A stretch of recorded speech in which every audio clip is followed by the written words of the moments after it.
Hello everyone, আমি রাফসান জানি রাতুল। আমি ওয়েব ডেভেলপমেন্ট শিখছি। তো আমি যা শিখছি তাই আস্তে আস্তে আপনাদের সামনে ছোট ছোট প্রজেক্ট আকারে করে দেখানোর চেষ্টা করব। তো আজকে আমার ফার্স্ট ভিডিও। এই ভিডিওতে আমরা দেখব যে কিভাবে ভিএস কোডে বা যে কোনো কোড এডিটর ইউজ করে কিভাবে এইচটিএমএল কোড লেখা হয়। তো আমি মূলত ভিএস কোড ইউজ করি। তো ভিএস কোডে আমরা আজকে কোডটি করব। তো চলুন দেখে নিই কিভাবে ভিএস কোড ডাউনলোড করতে হয়। তো তার জন্য ব্রাউজারে গিয়ে আপনারা লিখবেন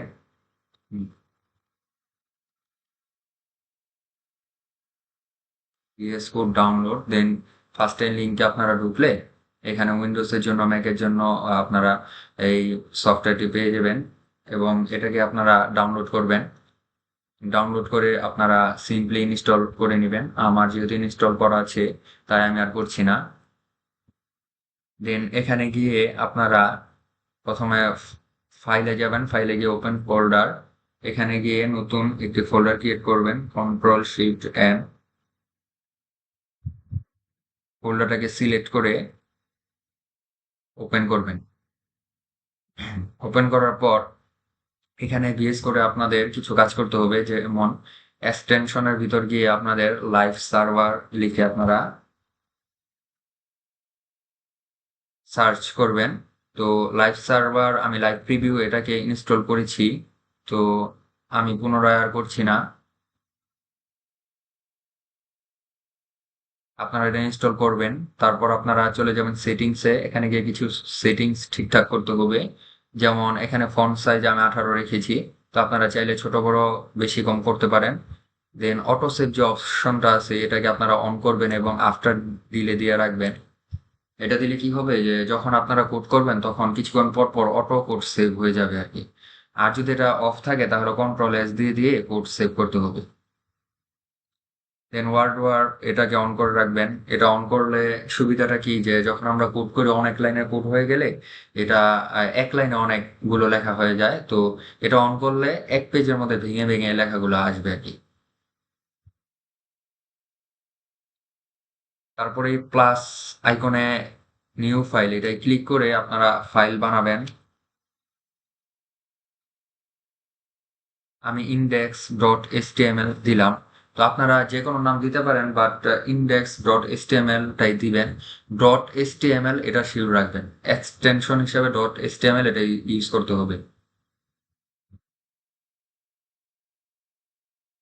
এখানে আপনারা প্রেস করবেন শিফট ওয়ান, এক্সক্লেমেটরি সাইন আসলে দেন ইন্টার ক্লিক করলে ওরা বাই ডিফল্ট এসটিএমএল এর একটি স্ট্রাকচার প্রোভাইড করবে। দেন এই স্ট্রাকচার আমরা কাজ করব, কোড করব। তো ফার্স্টে আমরা বুঝি যে ট্যাগ কি। এই যে greater than and smaller than এটার ভিতরে যে হেড লেখা আছে এটা মূলত একটা ট্যাগ, হেড ট্যাগ। দেন এই ফার্স্টেরটা হচ্ছে ওপেনিং ট্যাগ এবং এই যে লাস্টের এটা হচ্ছে ক্লোজিং ট্যাগ। এই হেড ট্যাগের ভিতরে টাইটেল থাকে, আরো অনেক কিছু থাকে, আমরা আস্তে ধীরে করবো। দেন সেম ভাবে বডি ট্যাগ, আরো অনেক ট্যাগ আছে, আমরা দেখবো একটু পরেই। তো টাইটেল ট্যাগ এই জিনিসটা কি আসলে চলুন আমরা দেখি। এখানে আমরা ওপেন উইথ লাইভ সার্ভার, এখানে গেলে ওই যে আমরা যে লাইভ সার্ভারটা ইনস্টল করেছিলাম না ভিএস কোডে, এখানে দেখেন ডকুমেন্ট লেখা আছে। এই ডকুমেন্টটা, এই যে এই লেখাটা, এখানে যদি আমরা এটা কেটে অন্য যে কোনো কিছু লিখতে পারি, মাই ফার্স্ট ওয়েবসাইট, আমি লিখলাম মাই ফার্স্ট ওয়েবসাইট। তো এখানে মাই ফার্স্ট ওয়েবসাইট লেখাটা শো করছে। আচ্ছা, এবার এই যে এটা একটা ব্রাউজারে একটা ওয়েব পেজ, এই ওয়েব পেজের মধ্যে যা লেখা থাকবে, যা কিছু লেখা থাকবে তার সবকিছুই বডি ট্যাগের ভিতর লিখতে হয়। তো চলুন আমরা কিছু লিখে দেখি যে এটা শো করে কিনা। ধরেন আমরা ট্যাগ নিলাম পি ট্যাগ, এটাকে বলা হয় পি ট্যাগ, মানে প্যারাগ্রাফ ট্যাগ আর কি। তো এটার ভিতরে আমরা লিখলাম লরেম, লরেম লিখে এন্টার প্রেস করলে ওরা বাই ডিফল্ট কিছু লেখা দিয়ে দেয়। ধরেন এটা না লিখে আমি টাইপ করে অনেক কিছু লিখতে পারতাম, বাট একটু সময় লাগতো। তো যেহেতু আমরা এইচটিএমএল শিখবো বা বোঝার চেষ্টা করব, তো সেক্ষেত্রে টাইপিং এর সময় নষ্ট না করে আমরা লরেম দিয়ে এন্টার দিলে ওরা বাই ডিফল্ট কিছু লেখা দিয়ে দেয়। তো চলুন এই লেখাটা আমাদের ওয়েব পেজের মধ্যে আসে কিনা তা দেখি।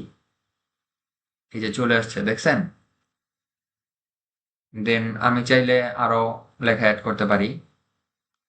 ইন্টার পি লরেম 50 দিলাম। এখন 50 ইন্টার দিলে 50 ওয়ার্ডের মধ্যে ওরা কিছু লেখা প্রোভাইড করবে। দেন এটা আরেকটা প্যারাগ্রাফের মধ্যে শো করছে। আচ্ছা, আমরা দেখলাম পি ট্যাগ। এবার আমরা দেখবো হেডিং।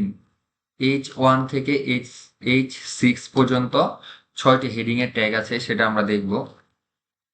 ফার্স্টে H1 এর ভিতর আমরা লিখলাম হেডিং 1। হেডিং 1টা একটু বড় করে বোল্ড করে দেখাচ্ছে, মানে একটা হেডিং এর মতো আর কি। হেডলাইন থাকে না, তো ওই বিষয়টা আর কি এটা কভার করে H1। তারপর একইভাবে আমরা দিতে পারি H2 H3 H6 পর্যন্ত। তো সেটা করার জন্য আমরা এখানে এই যে কার্সরটা রেখে অল্টার শিফট ডাউন এরও দিলে এটা কপি হয়ে। দেন কপি হলে এখানে আমরা দিলাম 2 2 3 3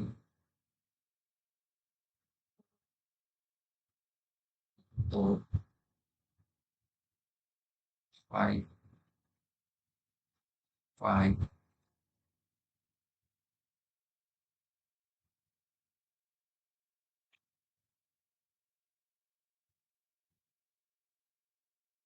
6 6।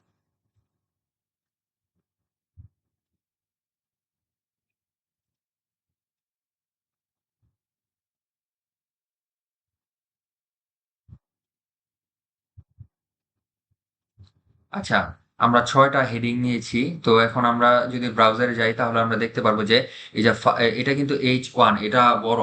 তারপরে H2 এর ভিতরে যে হেডিংটা হবে ওটা হেডিং 1 এর থেকে একটু ছোট হবে। তারপর ক্রমান্বয়ে H3 H4 H5 H6 এভাবে সাইজটা ছোট হয়ে আসবে আর কি। তো হেডিং ট্যাগ আমরা দেখলাম। এখন আমরা দেখব একটি গুরুত্বপূর্ণ ট্যাগ, সেটি হচ্ছে ইমেজ ট্যাগ, আইএমজি।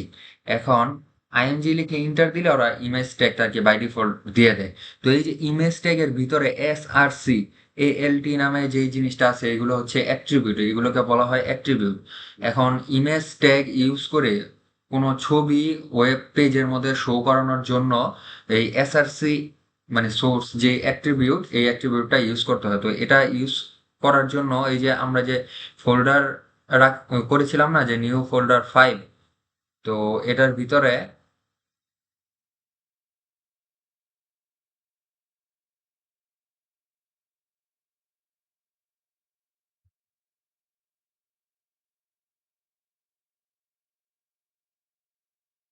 এখানে আমরা একটি ফোল্ডার ক্রিয়েট করব।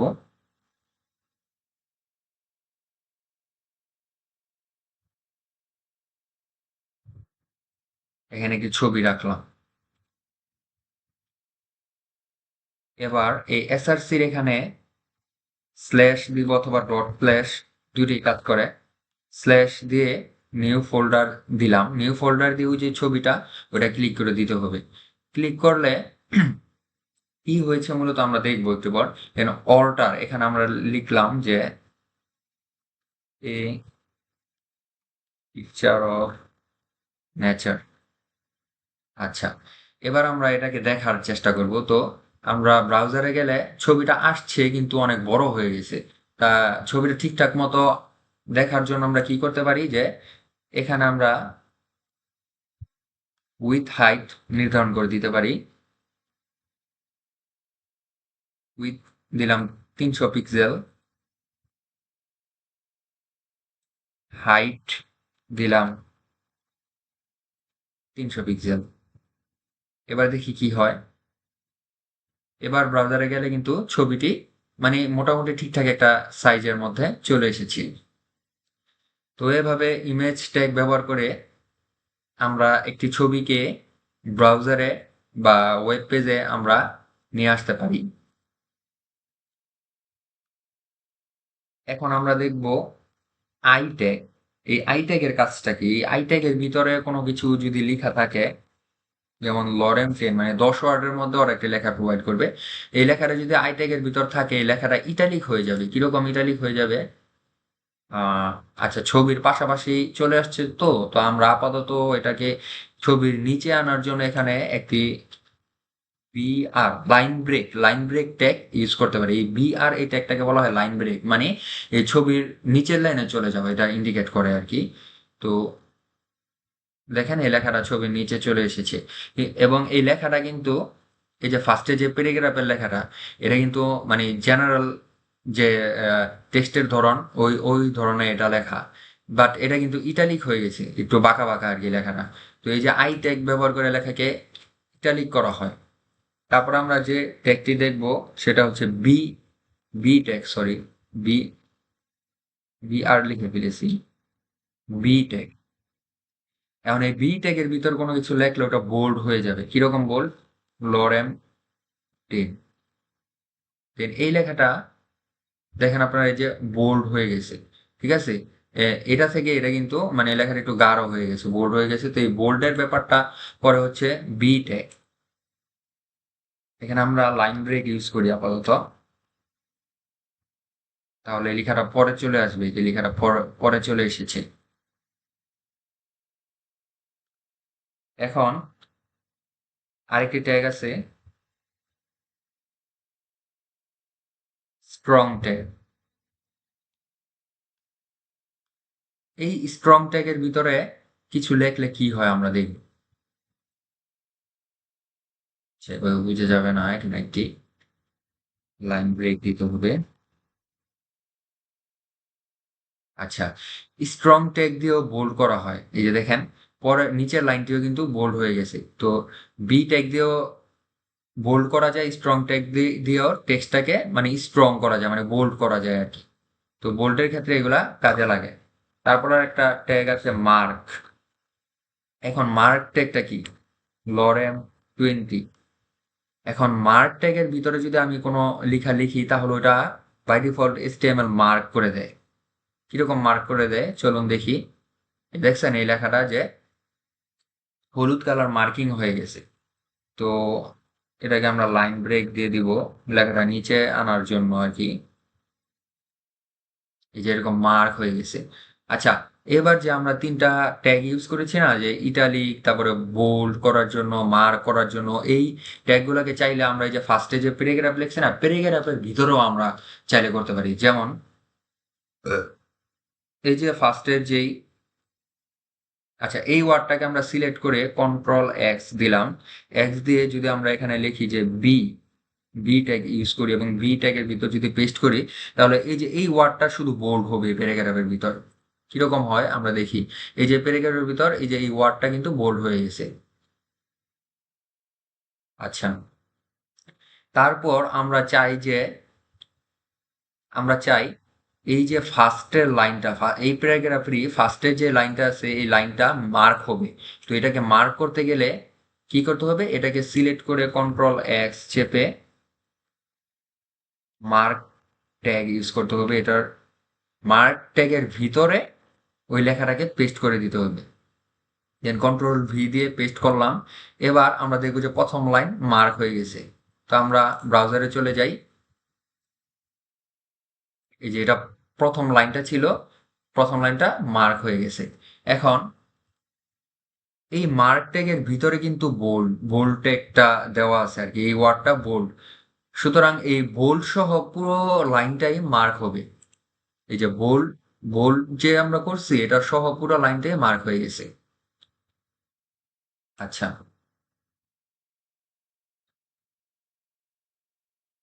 এবার ইটালিক করার জন্য আমরা যে আই ট্যাগ ব্যবহার করেছি না, এই আই ট্যাগের অল্টারনেটিভ আরেকটি ট্যাগ আছে, সেটি হচ্ছে ইএম। এই ট্যাগ ইউজ করেও কোনো টেক্সটকে ইটালিক করা যায়। যেমন আমরা এই যে প্রথম প্যারাগ্রাফটাকে যদি ইটালিক করতে চাই, তাহলে আমরা এটাকে কন্ট্রোল এক্স ইএম এটার ভিতর পেস্ট করে দিলে দেখবো আমরা প্রথম প্যারাগ্রাফটা ইটালিক হয়ে গেছে। এই দেখছেন? এই যে দ্বিতীয় দ্বিতীয় যে প্যারাগ্রাফটা আছে এটার সাথে কিন্তু প্রথমটা মানে লেখার প্যাটার্নটা মিলতেছে না। এটা কিন্তু একটু বাঁকা বাঁকা হয়েছে, মানে ইটালিক টাইপের হয়ে গেছে আর কি। তো এভাবে এইচটিএমএল ইউজ করে অনেক কাজ করা যায়। তো আমরা এইচটিএমএল এর বেসিক কিছু ট্যাগস দেখছি, আমরা আরো কিছু ট্যাগ দেখব।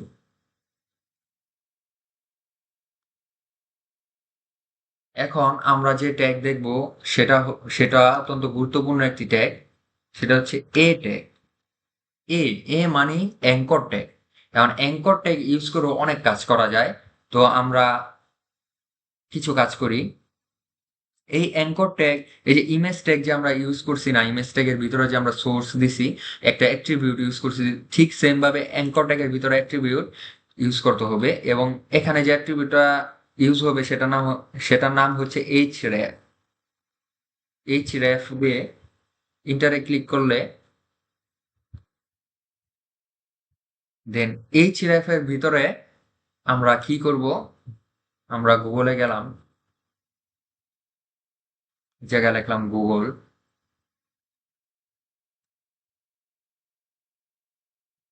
এখানে আমরা দিব কন্ট্রোল এল, দিয়ে কন্ট্রোল সি, ইউআরএলটা কপি করব।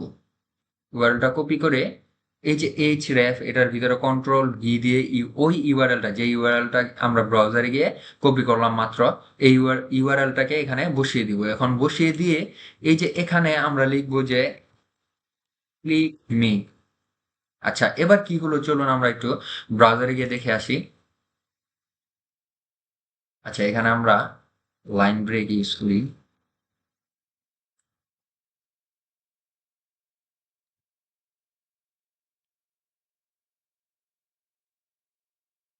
আচ্ছা, এই যে ক্লিক মি যে লেখার আছে এটা কিন্তু মানে একটা কালারিং টাইপের টেক্সট হয়েছে এবং নিচে একটি আন্ডারলাইন হয়েছে। এখন এটা ক্লিক করলে আসলে কি ঘটবে চলুন আমরা দেখি। ক্লিক করি, ক্লিক করলাম, আমাদের সরাসরি গুগলে নিয়ে গেল। কেন নিয়ে গেল? এটাই হচ্ছে অ্যাঙ্কর ট্যাগের কাজ। এই যে এর ভিতর যে আমি ইউআরএলটা দিয়েছিলাম গুগলের এখান থেকে কপি করে নিয়ে, তো এই ইউআরএল এ ও নিয়ে যাবে। এখন এইখানে যদি আমি ক্লিক মি এই লেখাটা যদি আমি না লিখি, ধরেন আমি লিখলাম না, জাস্ট এইটুকু লিখলাম, তখন আমরা যদি ইয়ে যাই, আমাদের ব্রাউজারে যাই, হুম, গেলাম। এখন আমরা রিলোড দেওয়ার পর দেখেন এই ক্লিক মি লেখাটা নাই। এখন কিন্তু আর কোনো কাজ করবে না। তো অ্যাঙ্কর ট্যাগটা তখনই কাজ করবে যখন এখানে কিছু লেখা হবে। এখানে আমি ক্লিক মি লিখছিলাম না, তো এখানে আপনারা যে কোনো কিছু লিখতে পারেন। ধরেন আমি যদি লিখি গুগল, দেন ব্রাউজারে কিন্তু গুগল শো করবে। দেন গুগলে ক্লিক করলে ও গুগলে নিয়ে যাবে।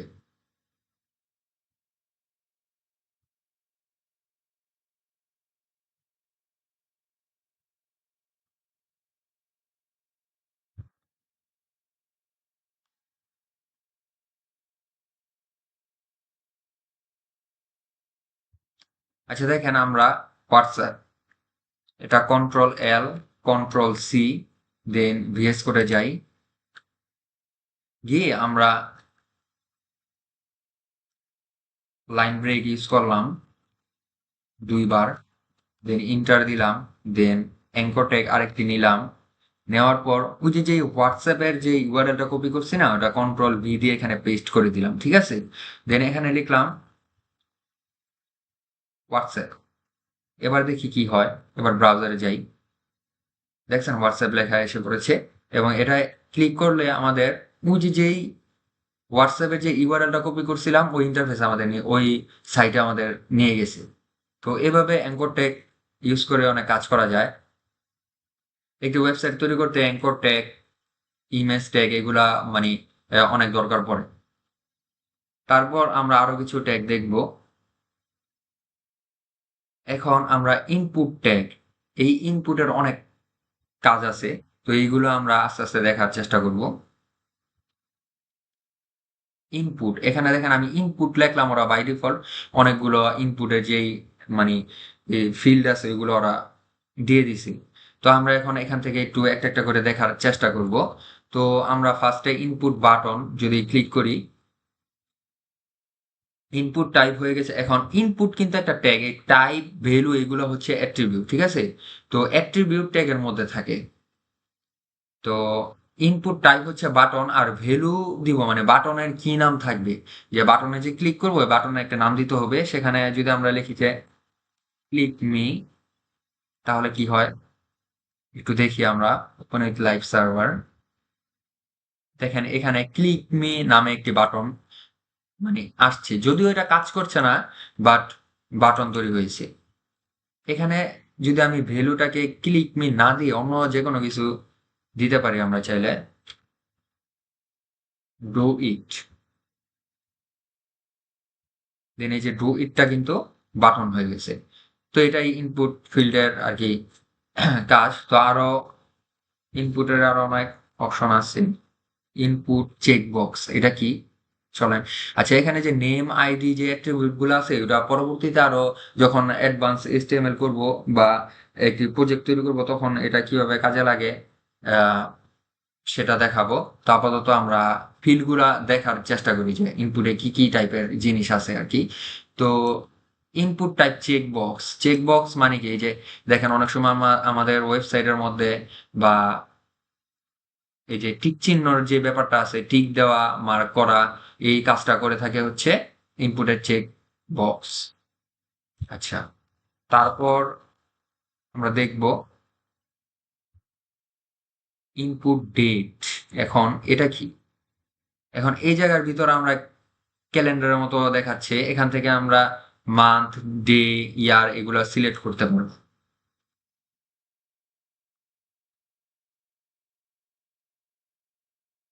ইনপুট ইমেইল, এটা অনেক ইউজ হয়। এখন কোন একটি ওয়েবসাইটের ভিতর লগ ইন ফর্ম থাকে না, ওইখানে নাম লিখতে হয়, তারপর ইমেল লিখতে হয়, তারপর পাসওয়ার্ড লিখতে হয়, তারপর লগ ইন করতে হয়। তো এই যে এই ফিল্ড ইউজ করে এটা হচ্ছে ইনপুটের ইমেল। তো এখানে নেম আইডির পরে আমি একটা জিনিস লিখব, প্লেস হোল্ডার। প্লেস হোল্ডার লিখে ইন্টার দিলে দেন এখানে আমরা লিখবো যে ইন্টার ইউর নেম। তো এবার কি হলো, চলুন একটু ব্রাউজারে যাই।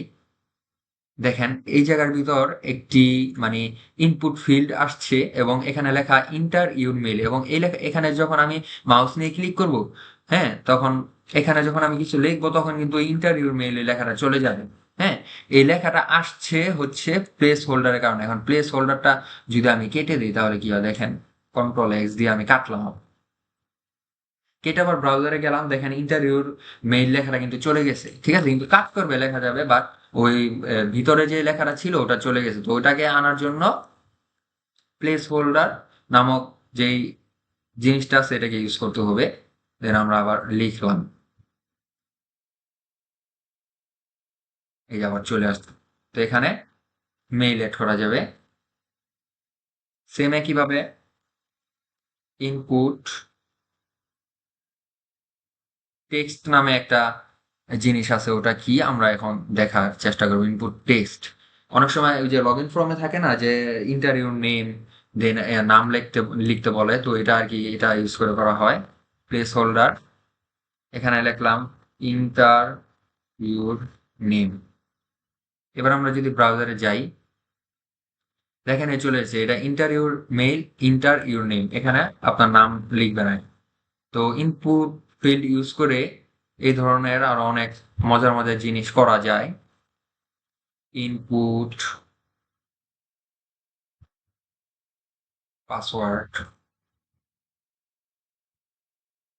একইভাবে এখানে লিখলাম প্লেস হোল্ডার ইন্টার ইউর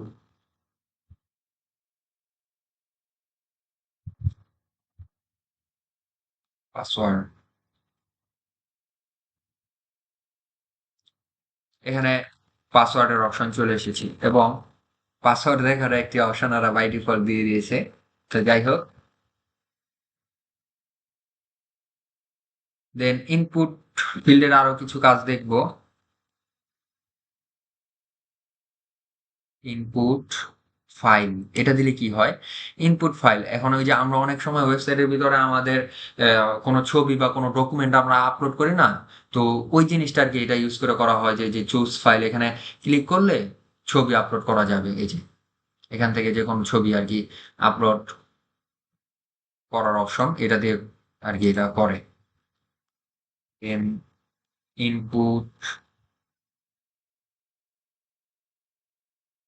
এখন ইনপুট ইমেজ, এটা দিয়ে যে আমরা যে ইমেজ ট্যাগ ইউজ করে যে ছবি আনছিলাম না, এই যে ইমেজ ট্যাগের ভিতর সোর্স দিয়ে এটা দিয়ে আমরা ছবি শো করাইছিলাম ব্রাউজারে। তো এই যে ইনপুট টাইপ ইমেজ, এটা দিয়েও কিন্তু ছবি আনা যাবে। দেখেন এই যে সোর্সের ভিতরে ডট স্ল্যাশ নিউ ফোল্ডার, এটা সিলেক্ট করে দিলাম। দেন এই যে যেই ছবিটা আছে আমাদের এই ফোল্ডারের ভিতরে, নিউ ফোল্ডারের ভিতরে যে ছবি আছে ওটা শো করতেছে, ওটাই ক্লিক করে বসাই দিলে দেন ছবিটা শো করবে। এই যে দেখছেন, এখন এই ছবিটা বড় হয়ে গেছে। তার কারণ ওই যে ইমেজ ট্যাগের ভিতরে যে আমরা হাইট আর উইথ দিছিলাম, বাট এখানে তো আমরা দিইনি। তো এখানে যদি আমরা ডিক্লেয়ার করে দিই, উইথ দিলাম 250 পিক্সেল,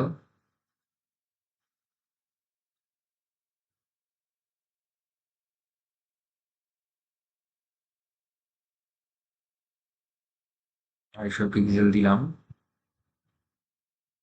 এখন কিন্তু ছবিটা ছোট হয়ে গেছে।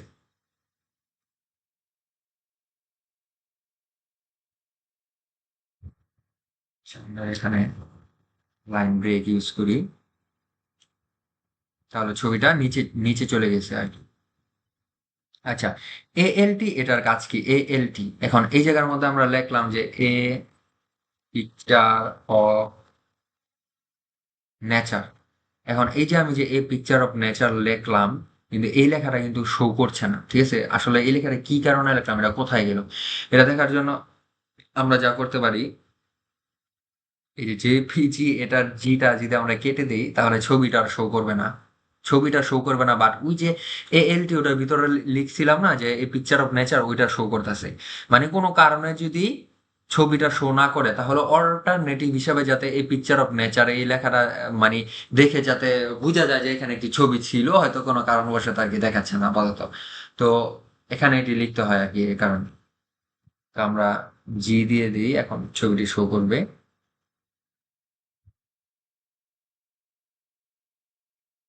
আচ্ছা,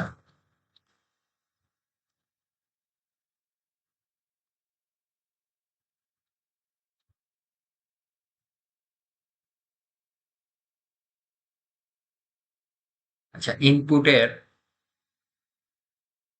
ইনপুটের সাবমিট যেই ফিল্ডটা আছে এটা দিলে অটো বাটন মেক হবে। এখানে আমি লিখলাম সাবমিট, ব্রাউজারে গেলাম, এই যে সাবমিট বাটন তৈরি হয়ে গেছে। আবার এই বাটনের কাজটা কিন্তু মানে ইনপুট দিয়েও বাটন তৈরি করা যায়, আবার বাটনের একটি ট্যাগই আছে আলাদা, এই যে বাটন ট্যাগ ইউজ করলেও বাটন তৈরি করা যায়। যেমন ভিতর যদি আমি লিখি যে সাবমিট লিখলাম, এই যে input type submit, value submit, এটাও বাটন হইলো। আর বাটন ট্যাগের ভিতরে সাবমিট লিখলাম, এটাও সাবমিট নামে বাটন হইলো। তো ব্রাউজারে গেলে দেখেন দুইটাই যে সাবমিট নামের বাটন, সাবমিট। তো বাটনের জন্য এগুলো ইউজ করা হয়। আচ্ছা, তো আমরা মোটামুটি দেখলাম যে ইনপুট ট্যাগের কাজ। আরো অনেক ট্যাগ আছে।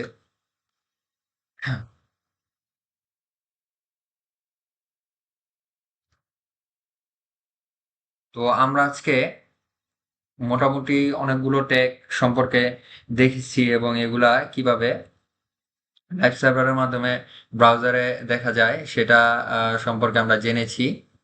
তো আমরা আরেকটা জিনিস দেখব যে এই যে আপনার এই যে হোয়াটসঅ্যাপে যে গেলাম, এখানে এই যে গোল একটি মানে আছে, লগোর মতো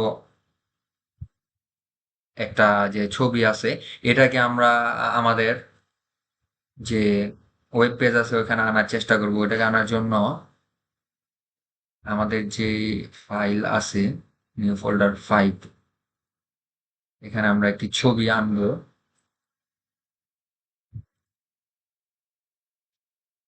এই ছবিটাকে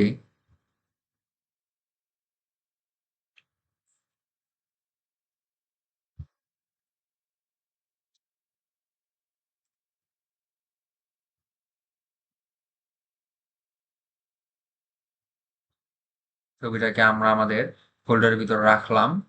এখন রেখে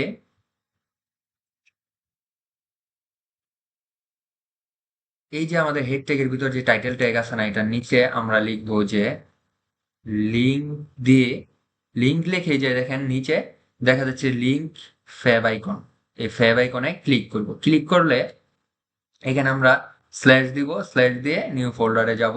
নিউ ফোল্ডারে গেলে দেন এই যে ইমেজ ডট পিএনজি এটাকে আমরা সিলেক্ট করব। সিলেক্ট করলাম। এবার কি হলো চলুন একটু দেখি। ব্রাউজারে যখন যাই এখানে এখানে দেখেন কিন্তু এই যে এইচটিএমএল এই যে ছোট্ট করে যে একটি ছবি না, এটা আমরা মাত্র অ্যাড করলাম, তো এখানে আমাদের এই ছবি চলে আসছে। তো চাইলে আমরা অন্য অন্য যে কোনো ছবি এখানে আমরা করাইতে পারবো, দেখাইতে পারবো। দেখেন এই যে হোয়াটসঅ্যাপের যেই ইটা আছে, এখানে কিন্তু এই যে ছোট করে একটি ছবির মতো দেখা যাচ্ছে। তো আমরা এটার মতো করে আমাদের এখানে একটি আর কি ছবি দিয়ে দেখলাম যে কিরকম লাগে। আপনারা আপনাদের মতো করে এখানে করতে পারবেন, আপলোড করতে পারবেন। তো আমি যে ছবিগুলা আর কি ইউজ করছি ওয়েব পেজের মধ্যে, ওটা আমার কম্পিউটার ডাউনলোড করা ছিল, বাট আপনারা নেট থেকে ডাউনলোড করে ছবি এভাবে আপনারা অ্যাড করতে পারবেন। তো আজকে এ পর্যন্তই থাকবে। সামনে আমি আরো ইনশাআল্লাহ নতুন নতুন ভিডিও নিয়ে আসব। সেখানে এইচটিএমএল এর আরো অ্যাডভান্স কিছু কাজ নিয়ে আমরা আলোচনা করব, আমরা দেখার চেষ্টা করব কিভাবে এগুলো করা হয়, এবং পাশাপাশি আমরা সিমান্টিক ট্যাগ গুলো সম্পর্কে জানবো, যেমন ফ্রম ট্যাগ, তারপর আছে অ্যাড্রেস,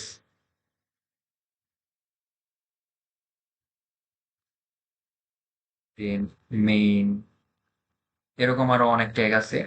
তো সিমান্টিক এগুলা কি কাজ, কিভাবে এগুলাকে ইউজ করা হয়, তো সামনের ভিডিওতে আমরা ইনশাল্লাহ দেখব। তো সবাই আমার চ্যানেলের পাশে থাকবেন এবং সাবস্ক্রাইব করে দিবেন, লাইক করে দিবেন, যাতে পরবর্তীতে আরো নতুন নতুন ভিডিও আসলে আপনারা পেয়ে যান। তো আজকে এই পর্যন্তই। ধন্যবাদ।